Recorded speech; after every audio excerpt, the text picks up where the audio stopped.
對於外界期望延長出入境口岸通關時間，張國華表示，當局願意配合爭取，日後會同內地有關部門加強溝通。楊雪蓮報導。本澳出入境口岸嘅壓力不斷增大，加上唔少居民北上居住，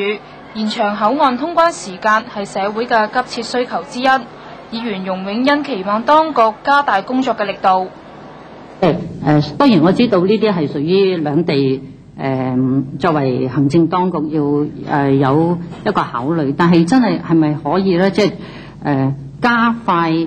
加大力度去作呢方面嘅研究，有冇條件去延長呢個通關嘅時間，為我哋每日需要往來兩地嘅居民啊，係提供呢個方便。我哋保安部隊同埋機構就可以配合嘅，咁但係呢一方面咧就需要咧係同中央有關嘅部門咧進行呢個溝通嘅，等較高嘅層次喺澳門同埋呢個廣東嘅領導層次咧係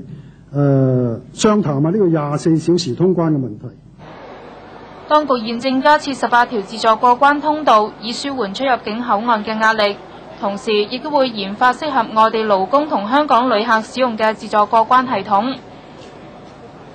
而青少年犯罪方面，張國華話要喺預防同教育方面加強工作。除咗透過警司警戒方式糾正違法青少年嘅不良行為之外，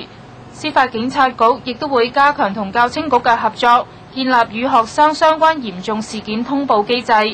另外，亦都會加強巡查青少年經常去嘅娛樂場所。澳門